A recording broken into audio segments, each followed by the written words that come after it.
Alright, good evening everyone. It's Monday, about 10:30, and I totally waited to the last minute to do this, but I am going to be doing the demonstration portion of the Apple of Our Eye lesson, focusing on the focused instruction part of the gradual release of responsibility that we've been reading about. So, before I begin, and because I've had to go through this a few times, my apple's already cut, but our whole apple here is going to represent Earth. Okay, this entire apple represents everything we know about Earth. And as we're going through this, I want us to sort of be thinking about what each proportion of this apple is going to represent as I'm cutting it. Okay. One of the main purposes of this lesson is to think about how our Earth is divided up and what each of these divisions sort of represents.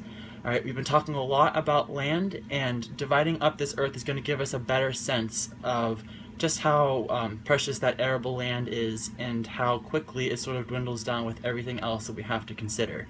So, having already got my apple partially cut here, we are going to proceed and say that 3/4 of this apple represents water. Okay, this can be oceans, lakes, streams, wetlands, you name it. Anything kind of water-based on our Earth is represented by 3/4. All right, 3/4 of our Earth represents water. All right, I'm going to set that aside. And 1/4 of our Earth represents land. Okay, this is any kind of land around us, countries, states, cities, you name it. Any kind of land is represented by this quarter of the Earth. All right. Now I'm going to take this quarter and cut it in half to give us 1/8.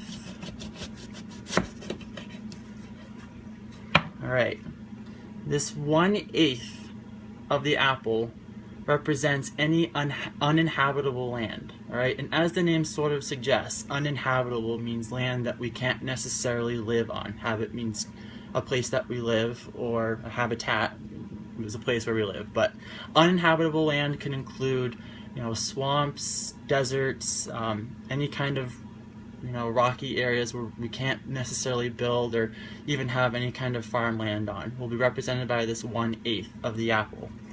Next, I'm going to cut it into 30 seconds, into 4 equal pieces.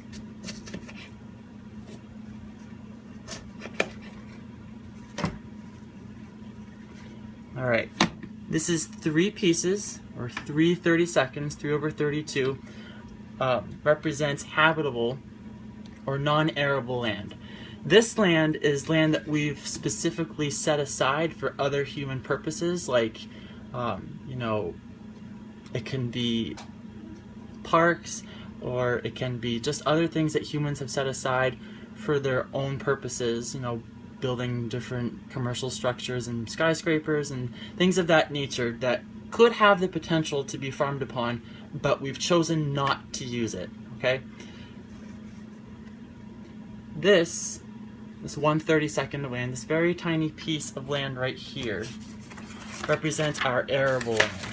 Alright, this is land that we're actually able to farm upon. Now, if you think about a whole apple, you have a really, in comparison from this to a whole apple, this is very small, but this represents our arable land. This is land that people have decided to use for farming purposes, for raising crops and providing space for cattle to be used for other purposes related to human use. This is our arable land. Again, the key word there being arable, meaning we're able to farm upon it, as we've sort of learned in our discussion groups. Alright, and now I'm just going to split up this piece of skin from the apple.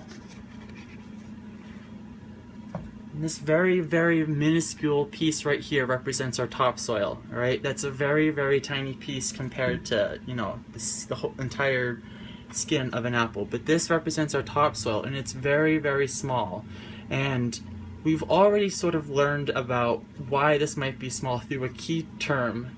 It begins with E and rhymes with corrosion. It's erosion.